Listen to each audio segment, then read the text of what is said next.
Hello, you're listening to Hugo Talks. So now they are talking about exclusion zones around schools. I mean, they've been doing lockdown drills in schools over the past months, sometimes locking them down for the most ridiculous reasons. What was it the other day? Spiders, fake widow spiders. They locked down a whole school because there was a spider outbreak or something. And then there was other overreactions.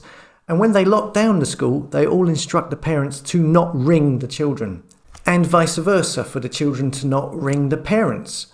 In fact, some schools have instructed their kids to turn off their phones when a lockdown drill starts, to prohibit contact. And here we see today exclusion zones around schools.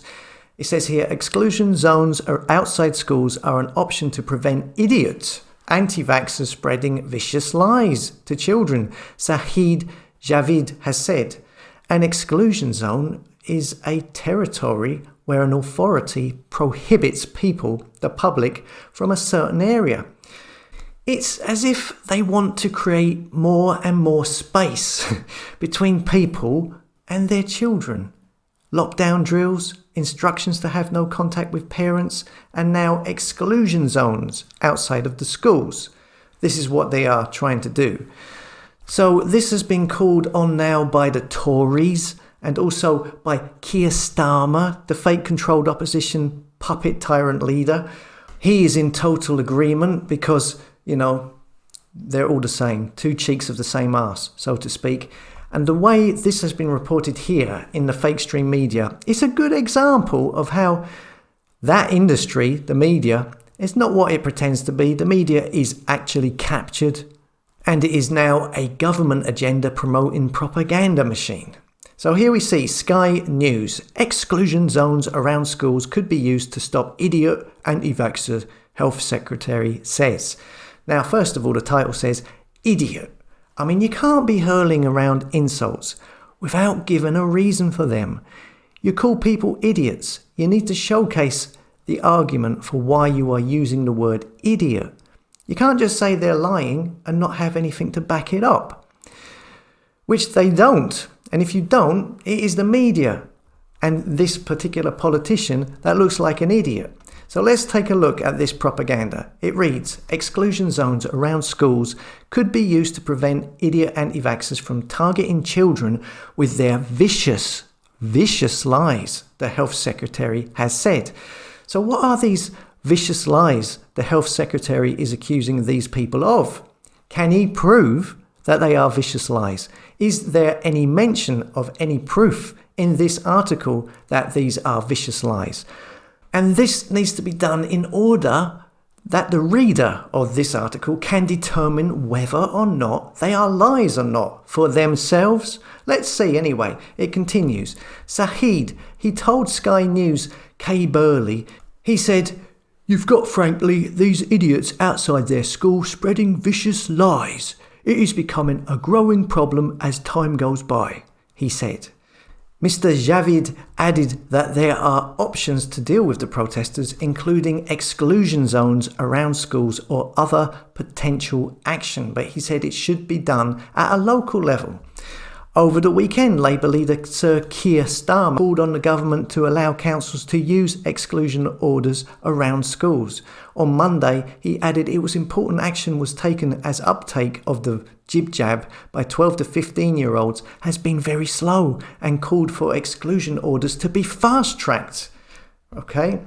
Yeah, I was contacted the other day by a parent who told me that the school her child attends, I believe there was about 600 pupils in the school, and that the jab day came around and nobody took it up, not one child. Anyway, it continues.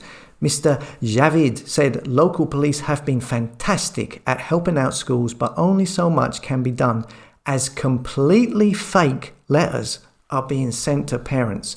Again, he says they are completely fake, but where's the proof? This isn't journalism. You can't say it's fake without giving a reason or an example of what is fake. I mean, from my understanding, everything that these people are handing over to the schools, I believe most of it is numbers and figures from the actual government data. But this entity, Sahid, is claiming it is completely fake. Okay, if you're saying that, then prove it. Why not show us an example of what has been sent to the school that you're claiming is completely fake, and show it here in the article or on the news, Sky News, Kay Burley show or whatever it's called. You have to prove it. Simple. Why are you not doing that? Because as it stands, logically, you look at this report, this is just a man who works for the government who is saying these people are idiots because they are lying and handing over documents that are completely fake. He's making accusations without backing it up, with no evidence and no proof. Let's see the document.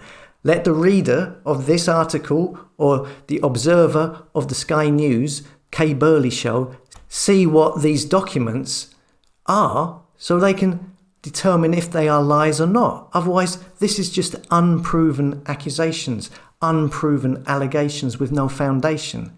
It continues. Javid says they shouldn't really be passing on these kind of fake vicious lies to ordinary people.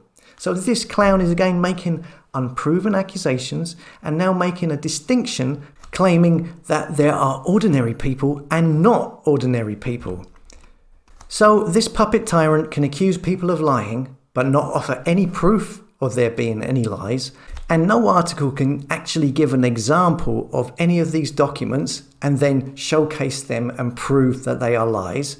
And the media are using this unproven allegation to call people idiots and expect the public as well to just automatically trust the judgment of this particular government minister, which he has given without any proof.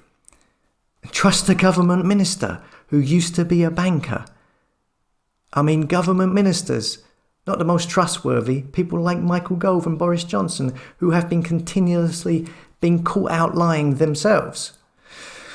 It's a very strange world. As always, thanks for listening. Come and subscribe to the tribe at hugotalks.com, a place for like-minded souls who don't follow the herd.